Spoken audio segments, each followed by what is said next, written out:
Rumah tangga itu dapat bahagia bukan karena ketampanan, bukan karena kekayaan, bukan karena apa yang dimiliki calon suamimu atau pendampingmu, tetapi apakah pendampingmu itu takut akan Kristus. Rumah tangga itu akan bahagia jika seluruh unsur dalam rumah tangga itu takut akan Kristus. Bagaimana rumah tangga itu menjadi surga kecil bila Yesus tidak menjadi fokus utama rumah tangga itu sendiri. Selama hukum Allah ditinggikan di dalam rumah tangga kita di dunia ini, maka keluarga akan berbahagia. Kita boleh tunduk kepada suami kita selama dia tidak melanggar firman Tuhan, memaksa kita untuk meninggalkan iman kita. Judul sekolah sahabat kita pada satu minggu ini adalah suami dan istri bersama disalib.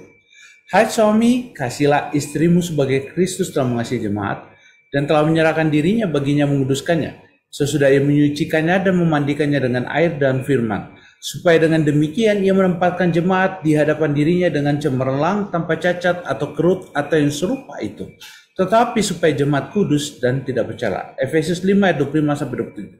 Saya tidak akan membahas ayat ini pada malam hari ini, tapi ini adalah bicara tentang satu minggu pelajaran kita, baik suami maupun istri.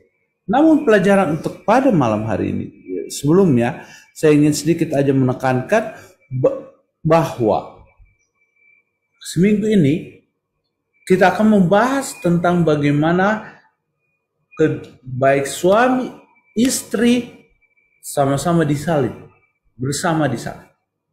Apa yang disalib bagi suami dan istri? Dan bagaimana sebenarnya hubungan suami dan istri itu di dalam rumah tangga yang Tuhan kehendaki? Dan apakah yang harus kita lakukan sebagai suami ataupun istri di dalam rumah tangga Kristen sesungguhnya? Pada malam hari ini kita bicara tentang nasihat untuk istri Kristen. Ayat yang saya angkat adalah Efesus 5 ayat 21 yang berkata, rendahkanlah dirimu seorang kepada yang lain di dalam takut akan Kristus. Hari Sabat kemarin saya baru bicara bersama dengan istri saya mengenai rumah tangga Advent, rumah tangga Kristen, dan sangat berhubungan dengan apa yang kita bahas satu minggu ini. Dan kalau kita lihat pada saat ini pembahasan kita bicara nasihat untuk istri Kristen. Kalau saya angkat Efesus 5 ayat 21 yang mengatakan, rendahkanlah dirimu seorang kepada yang lain di dalam takut akan Kristus. The first dalam rumah tangga kita, baik suami maupun istri, harus saling merendahkan diri, saling menghormati. Dan yang terlebih, baik suami maupun istri harus takut akan Kristus. Takut akan Kristus. Untuk menjadi rumah tangga yang bahagia untuk menjadi rumah tangga yang bahagia bagi seluruh anggota umat-umat Tuhan, jemaat Gereja Masyarakat Advent hari ke-7. Rumah tangga yang bahagia dibentuk bukan berdasarkan, oh saya bahagia kalau saya dengan A, saya bahagia atau dengan C. Tapi sesungguhnya rumah tangga itu dapat bahagia bukan karena ketampanan, bukan karena kekayaan, bukan karena apa yang dimiliki calon suamimu atau pendampingmu, tetapi apakah pendampingmu itu takut akan Kristus. Takut akan Kristus. Kebahagiaan itu bergantung bila suami, istri, dan anak-anak takut akan Kristus. Rumah tangga itu akan bahagia jika seluruh unsur dalam rumah tangga itu takut akan Kristus. Jadi, bila kita saling merendahkan diri dan takut akan Kristus, maka di dalam rumah tangga itu akan terjadi sebuah kebahagiaan. Terpancar kebahagiaan. Dalam Membina Keluarga Bahagia halaman 14 katakan, seharusnya rumah tangga dijadikan sebagai arti yang dikandung dalam perkataan itu. Rumah tangga itu harus menjadi surga kecil di atas dunia ini, satu tempat di mana cinta kasih dipertumbuhkan, gantinya ditindas dengan sengaja.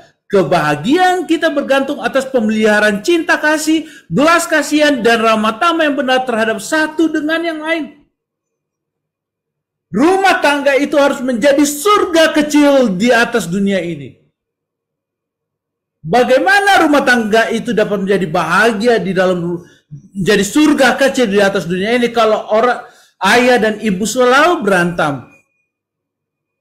Bagaimana rumah tangga itu dapat menjadi bahagia di dalam menjadi surga kecil di dunia ini kalau apa? Anak-anak hanya memperoleh hukuman tapi tidak memperoleh pengajaran. Bagaimana rumah tangga itu menjadi surga kecil di atas dunia ini kalau tidak ada cinta di dalam keluarga itu sendiri? Bagaimana rumah tangga itu menjadi surga kecil bila Yesus tidak menjadi fokus utama rumah tangga itu sendiri? Tidak akan pernah. Harta kekayaan tidak bisa mengganti Yesus.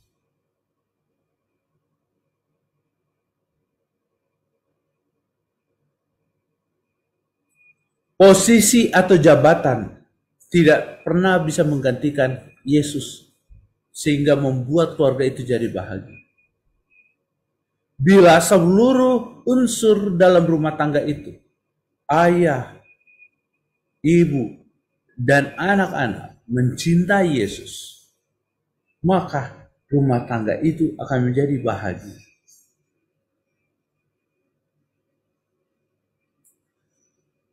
Dalam Membina Anak yang Bertanggung Jawab halaman 72 berkata, kehendak Allah adalah undang-undang surga. Selama hukum itu menjadi peraturan kehidupan, maka segenap keluarga Allah adalah suci dan berbahagia. Tetapi bila mana hukum ilahi dilanggar, maka iri hati, cemburu, persekentaan muncul dan sebagian penduduk surga jatuh. Selama hukum Allah ditinggikan di dalam rumah tangga kita di dunia ini, maka keluarga akan berbahagia. Tadi, bila kita menjadikan Yesus yang terutama, dan bila kita sudah menjadikan Yesus yang menjadi terutama dari rumah tangga kita, maka hukum Allah akan ditinggikan dalam rumah tangga kita. Hukum Allah akan ditinggikan di dalam rumah tangga kita. Dan bila hukum Allah sudah ditinggikan di dalam rumah tangga kita, maka keluarga kita akan bahagia.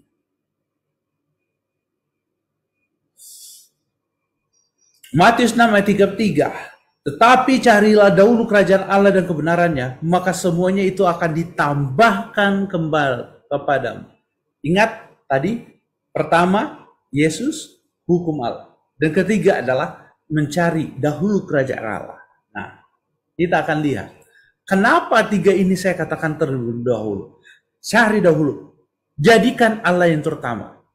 Yesus menjadi terutama dan hidupkan hukum Allah dalam rumah tangga kita. Kita masuk. Efesus 5 ayat 22. Hai istri, tunduklah kepada suamimu seperti kepada Tuhan. Kalau kita baca di sini, hai istri, tunduklah kepada suamimu. Seringkali para suami hanya membaca sampai hai istri tunduklah kepada suamimu, bukan seperti kepada Tuhan. Kenapa? Sedikit seperti kepada Tuhan. Karena seringkali suami ingin menjadi seorang suami yang otoriter. Yang dia mau bagi para suami-suami di dunia ini, istrinya hanya tunduk kepada dia, apa yang dia perintahkan, apa yang dia mau, apa yang dia katakan harus dituruti. Benar, suami adalah kepala rumah tangga. Suami adalah kepala rumah tangga. Tapi ingat, ayat ini tidak pernah menekankan istri itu tunduk kepada suami. Ayat ini tidak pernah mengingatkan hanya istri tunduk kepada suami. Tapi istri harus tunduk terlebih dahulu kepada Tuhan. Dengan demikian, ayat ini menekankan suaminya pun harus tunduk kepada Tuhan. Banyak ayat-ayat ini dipergunakan dengan salah pengertian. Sehingga suami, apalagi kalau terjadi pernikahan berbeda agama. Oh ya, kan Alkitab katakan istri tunduk kepada suami. Kamu harus bergereja pada hari Minggu. Ikut suami. Salah. Yang pertama, apakah suami ikut Tuhan? Alkitab katakan beribadah pada hari Sabat, bukan hari Minggu. Jadi istri harus lebih tunduk kepada Tuhan daripada suami. Istri akan tunduk kepada suaminya jika suaminya ikut Tuhan.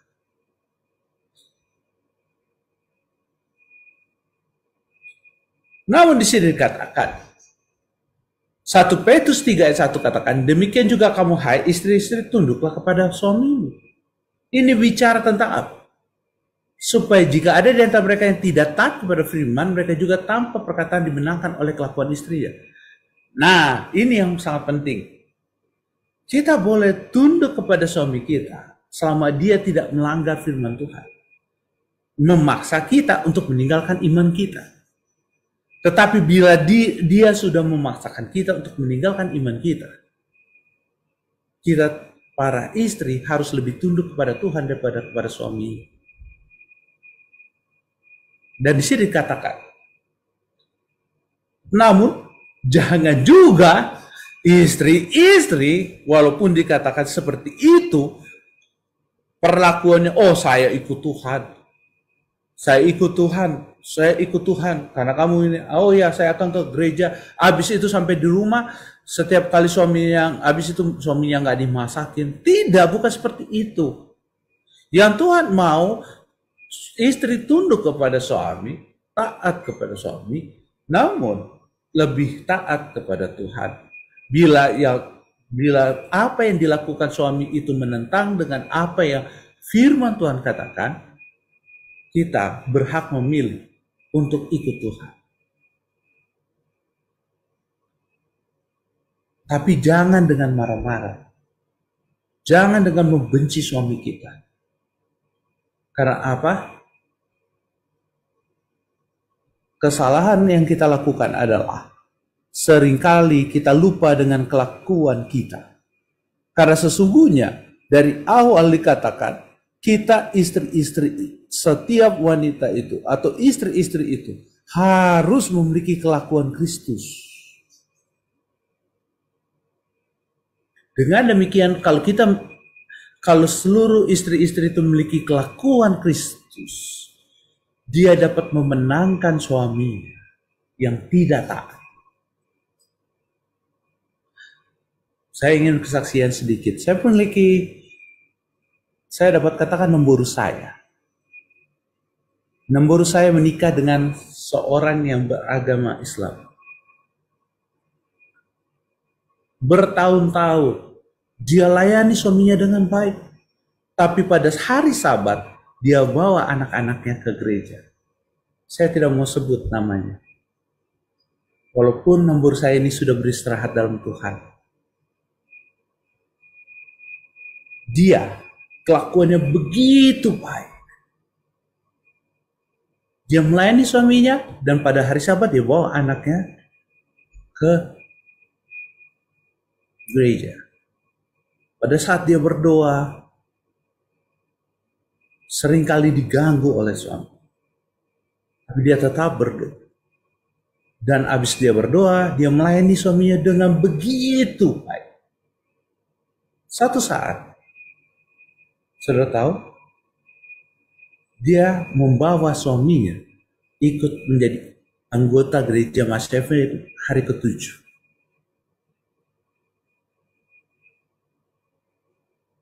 Dia membawa suaminya menjadi anggota gereja Maseven. Pada saat pemburu saya ini meninggal, kesaksian dari suaminya adalah dia adalah istri yang baik, sehingga saya dapat mengenal Kristus. Inilah yang dikatakan oleh 1 Petrus 3 ayat 1. Hai istri-istri, tunduk kepada suamimu, supaya jika ada di antara mereka yang tidak taat kepada firman, mereka juga tanpa perkataan dimenangkan oleh kelakuan istrinya. Kelakuan istrinya itu harus menampilkan wajah Kristus, sehingga dapat membawa suaminya kepada Tuhan. Bukan pada saat suaminya berkata langsung ditentang. Tidak. Seperti saya saksikan tadi, nombor saya itu tidak berkata-kata. Tidak pernah memaki dia punya suami. Tidak pernah melawan terhadap suaminya. Dan akhirnya dimenangkan. Itu, tapi Kristus itu harus muncul dalam kehidupan para istri.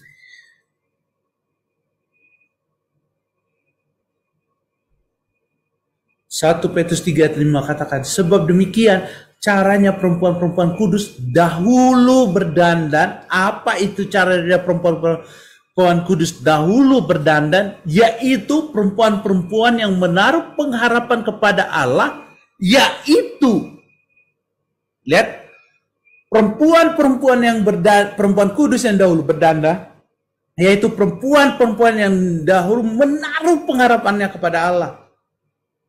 Jadi perempuan-perempuan kudus pada zaman itu katakan dulu kalian hanya menaruh pengharapan kepada Allah dan tunduk kepada suami.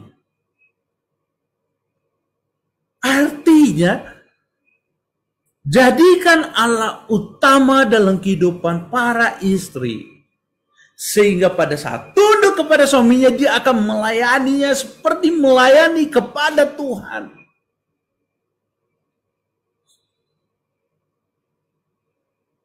Khotbah saya sahabat kemarin katakan adalah keluarga yang melayani. Keluarga dan pelayan. Melayani itu start di rumah. Para istri start melayani suami di rumah dan melayani Tuhan. Itu akan mudah di gereja.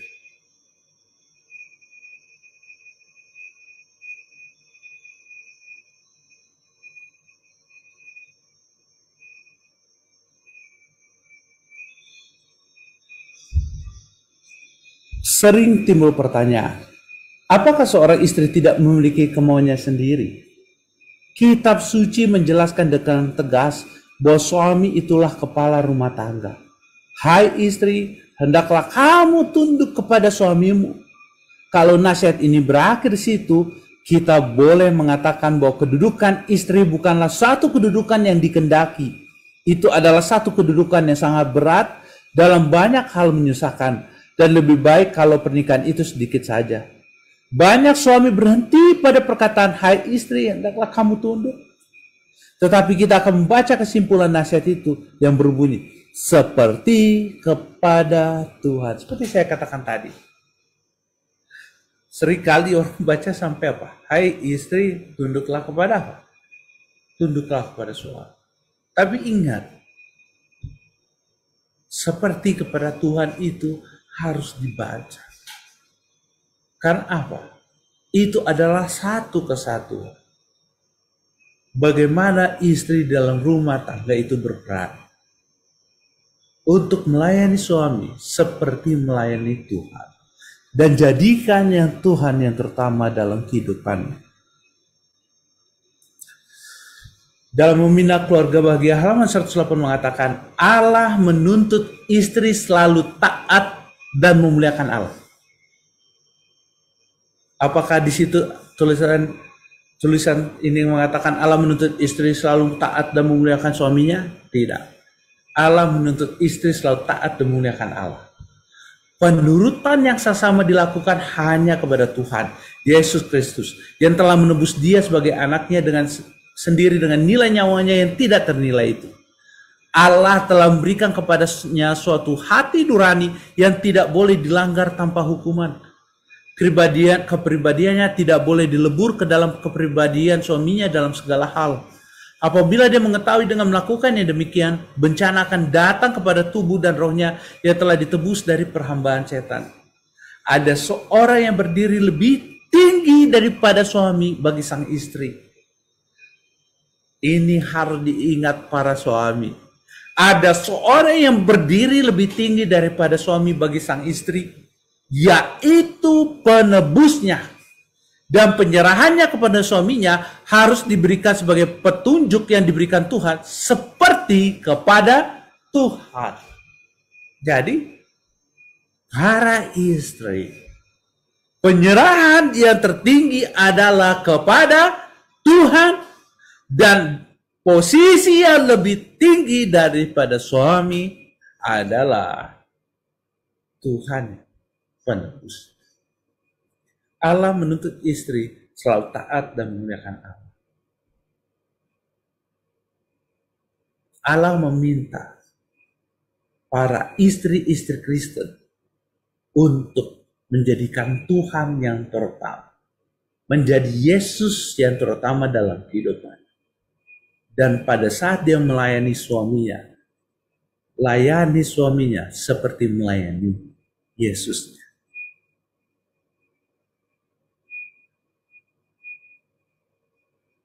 Pelajaran sekolah Sabat ini mengingatkan kita semua satu hal.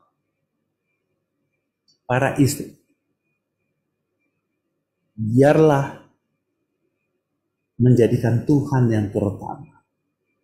Taat kepada suami seperti kepada Tuhan.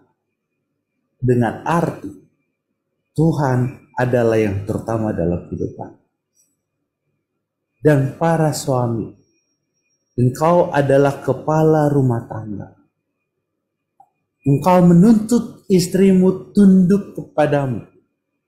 Engkau pun terutama harus tunduk kepada Kristus sendiri. Jadi jangan pernah minta istrimu tunduk kepadamu bila kita belum menjadi suami-suami yang tunduk kepada Kristus. Biarlah kita semua mulai saat ini dapat menjadikan Yesus menjadi yang terutama dalam kehidupan kita. Sehingga rumah tangga kita dapat menjadi rumah tangga yang bahagia. Rumah tangga sorga kecil yang ada di dunia ini. Amin.